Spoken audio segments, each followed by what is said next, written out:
દોસ્તો, ગુજરાત રાજ્યના પૂર્વ સીએમનું અમદાવાદ જે પ્લેન ક્રેશ દુર્ઘટના છે એમાં અવસાન થયું હતું ને ત્યારબાદ હવે એવા સમાચાર સોશિયલ મીડિયા પર ખૂબ વાયુ વેગે ફેલાયા છે, જેમાં બતાવવામાં આવી રહ્યું છે કે સીએમ સાહેબના જે દીકરાઓ છે અને દીકરીઓ છે, આ સાથે જેમના સગા સંબંધીઓ છે, હવે આ ભારત આવી ગયા છે અને અમદાવાદ ખાતે રવાના થઈ ચૂક્યા છે. ત્યારે દોસ્તો, આ તસવીરો અમે સીધા દ્રશ્યો તમને બતાવવાની કોશિશ કરી રહ્યા છીએ. આ તસવીરો છે અમદાવાદથી આવી રહી છે, જેમાં આ સીએમ સાહેબના દીકરા એટલે કે એમના દીકરો અમેરિકાથી આવી પહોંચ્યો છે અને એમની જે કાંઈ પણ છે એમના વાઈફ એ પણ ગઈકાલે પહોંચી ગયા હતા અને ધીમે ધીમે દરેક સંબંધીઓ આવી રહ્યા છે. સગા સંબંધીઓ આવતાની સાથે જ એમની અંતિમ ક્રિયા થઈ શકે છે. ત્યારે એમની દીકરી ન દેખાય, આ પાછળનું કારણ શું છે આજના વિડીયોમાં આપણે તમને જણાવીશું. માટે વિડીયોમાં આગળ વધીએ તે પહેલાં ચેનલ ઉપર તમે પહેલી વાર આવ્યા હોય તો નીચે રહેલું બેલ આઇકન દબાવીને અમારી યુટ્યુબ ચેનલને અવશ્ય સબસ્ક્રાઇબ કરી લેવાની જવાબદારી તમારી છે.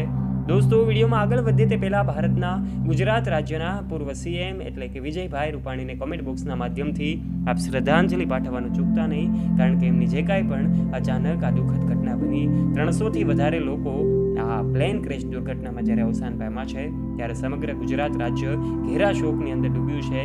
એક બ્લેક ડે કહેવામાં આવે તો પણ ખોટું નહીં હોય, કારણ કે એક સાથે આટલા લોકોના મૃત્યુ થવા એ કોઈ સામાન્ય બાબત ન કહી શકાય.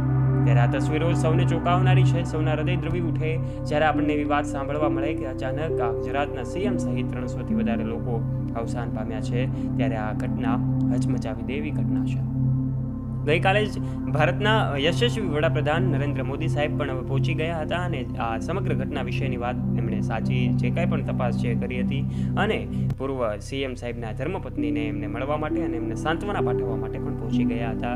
અને આ તસવીરો જે છે એ પણ જોઈને આપણે સૌ એ હૃદય આપણા દ્રવી ઉઠે. અને આજે એમના દીકરો જે છે એ પણ પહોંચી ગયો છે, અમેરિકાથી એમનો દીકરો પહોંચ્યો છે, તો એમની દીકરી ન દેખાય એ વિશેની વાતો સોશિયલ મીડિયા પર કેટલાક લોકો સવાલો ઉઠાવી રહ્યા છે.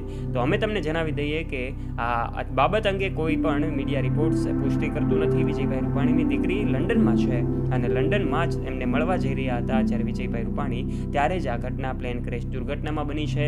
ત્યારે એવું કહેવામાં પણ આવી રહ્યું છે કે વિજય રૂપાણીને હવે ટૂંક સમયમાં જ એમને અંતિમ ક્રિયા કરવામાં આવશે. ત્યારે આ તસવીરો જે છે ચોંકાવનારી છે. આ તમામ તસવીરો જોઈને આપણું હૃદય દ્રવી ઉઠે. વિજય રૂપાણીના સમર્થનમાં અને એવું કહેવામાં આવી રહ્યું છે કે એમની પાછળ એમના ચાહક મિત્રોનો ખૂબ પ્રેમ રહ્યો હતો અને તેઓ પણ હવે શોકમાં ડૂબ્યા છે.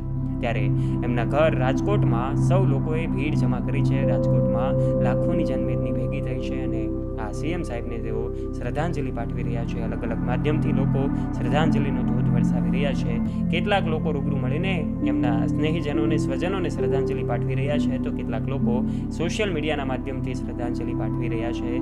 300થી વધારે લોકોના જ્યારે મોત થયા હોય ત્યારે આ ઘટના વિશ્વના ઇતિહાસમાં જ્યારે આ ટોપ ઉપર આવી ગઈ છે, આ દુર્ઘટના જે છે એ સૌ કોઈને હચમચાવનારી છે.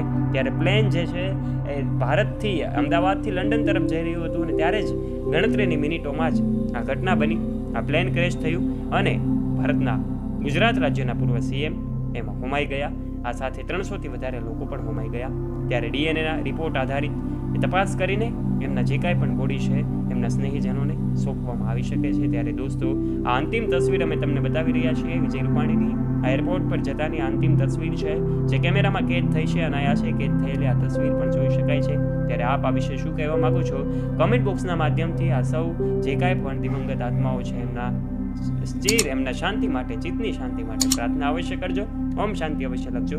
વિડીયોને લાઇક કરજો, તમારા દરેક ગ્રુપમાં ફ્રેન્ડ્સ સાથે વિડીયોને શેર કરજો તથા આવા ને આવા રસપ્રદ ઇન્ટરેસ્ટિંગ અને રોચક વિડીયોઝ નિહાળવા માટે અત્યારે જ બેલ આઇકન દબાવીને સબસ્ક્રાઇબ કરજો અમારી યુટ્યુબ ચેનલને. મળીશું એક નવા વિડીયો સાથે. ત્યાં સુધી આપ સૌ દોસ્તોને જય હિન્દ, જય ભારત, ધન્યવાદ.